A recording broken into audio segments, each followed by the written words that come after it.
হ্যাঁ বন্ধুরা, welcome back to my channel. আশা করছি সবাই ভালো আছেন, আমিও ভালো আছি। তোমাদের সামনে একটা নতুন ব্লগ ভিডিও নিয়ে চলে আসলাম। আজকে দেখাবো তোমাদের নতুন একটা রেসিপি, কাঁঠালের এঁচোড় রান্না। ঠিক আছে, এটা নিরামিষ আমিষ দেখুন দুইভাবে কমফোর্টেবল, যে যেমনভাবে কমফোর্টেবল সে সেমনভাবে রান্না করতে পারো। তো নিরামিষ রান্নায় তুমি পেঁয়াজ রসুন অ্যাড করবে না, আর সমস্ত মশলাই দিতে পারবে। আর আমিষ রান্নায় পেঁয়াজ রসুন অ্যাড করবা। ঠিক আছে, নিরামিষ রান্নায় টমেটো, জিরে, লঙ্কা, স্বাদ মতো নুন, লবণ সব কিছু দিতে পারবা। ঠিক আছে, দেখো আমি প্রথমে কাঁঠালের আঁচড়গুলো সেদ্ধ করে নেবো। একটা আলু দিয়েছি, এর মধ্যে আলু দিতেও পারো, না দিতেও পারো।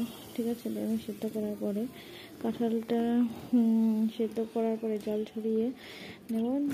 সিদ্ধ হয়ে গেলে জল ঝরিয়ে কাঁঠালটাকে নিয়ে নেবো, দিয়ে তারপরে রান্না করবো। দেখতেই পাচ্ছ কেমনভাবে রান্না করবো। যদি আমার ভিডিওটি ভালো লেগে থাকে তাহলে লাইক, কমেন্ট, শেয়ার, সাবস্ক্রাইব করে আমার চ্যানেলটিকে।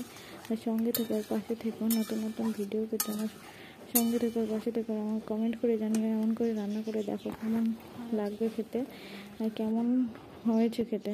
যদি আমার ভিডিও দেখে কেউ রান্না করতে চাও অবশ্যই কমেন্ট করে জানাবে, আমি অবশ্যই তাদেরকে শেয়ার করে ডিটেলসে বলে দেবো। ঠিক আছে, যদি ভালো লাগে অবশ্যই আমার সঙ্গে থেকে আর পাশে থেকে সবাই আমার চ্যানেলটিকে সাবস্ক্রাইব করে দিও।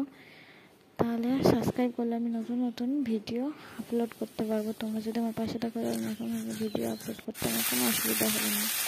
ঠিক আছে, দেখো আমি মশলা করে নিয়েছি। তারপরে কাঁঠালটিকে আঁচড়গুলো সিদ্ধ করে নেওয়ার পরে মশলা দিয়ে দিয়েছি, যা মশলা ছিল ওখানে।